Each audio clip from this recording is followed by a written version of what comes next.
शरद और सुप्रिया की आतुरता के बीच सुनेत्रा ने साधी चुप्पी। अधर में लटका एनसीपी विलय का मामला।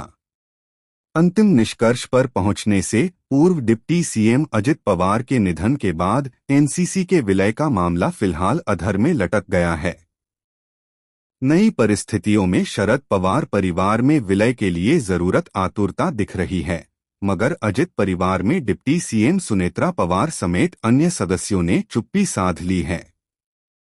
पहले विलय पर सहमत दिख रही भाजपा नई परिस्थितियों में जल्दबाजी में नहीं है, तो एनसीपी में परिवार के इतर बिग फॉर मसलन प्रफुल्ल पटेल, धनंजय मुंडे, छगन भुजबल और सुनील तटकरे विलय के विरोध में हैं। गौरतलब है कि निधन से पहले अजित ने एनसीपी विलय का रोडमैप करीब करीब तैयार कर लिया था।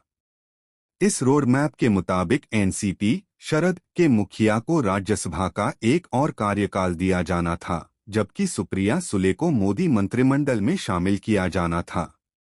संयुक्त पार्टी की कमान दिवंगत अजित पवार को संभालनी थी, जबकि शरद पार्टी में मुख्य सलाहकार की भूमिका में आने वाले थे। क्या है सुनेत्रा पवार की योजना? विलय के संदर्भ में बिग फॉर में शामिल एक वरिष्ठ नेता ने सवाल किया कि इसकी जरूरत क्या है, इससे एनसीपी को क्या मिलने वाला है।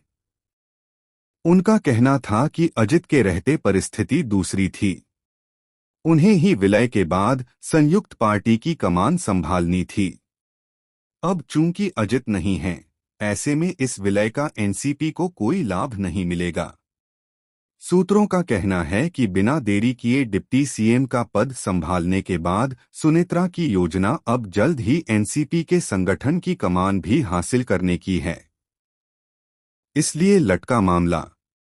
पहले विलय हो जाने की स्थिति में भले ही सुप्रिया सुले केंद्रीय मंत्री बन जाती, मगर शरद के सलाहकार की भूमिका में आने से संगठन की कमान दिवंगत अजीत के पास होती। अब नई परिस्थिति में भले ही दिवंगत अजीत की पत्नी सुनेत्रा डिप्टी सीएम बन गई हैं, मगर संगठन का झुकाव शरद और सुप्रिया की ओर हो जाने का खतरा था। फिर अजीते के न रहने से विलय के बाद सबसे अधिक समस्या बिग फॉर के लिए होती। इनके लिए नई परिस्थितियों से तालमेल बैठाना आसान नहीं होता। बॉक्स इंतजार करेगी भाजपा। नई परिस्थिति में भाजपा विलय के मामले में इंतजार करना चाहती है।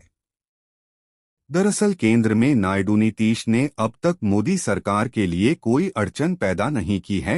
यह ठीक है कि विलय के बाद केंद्र में समर्थन के लिए भाजपा को अतिरिक्त 8 सांसद मिल जाएंगे, मगर आशंका इस बात की भी है कि संगठन की कमान अगर शरद परिवार के पास गई तो उसके साथ तालमेल बैठाना मुश्किल हो सकता है।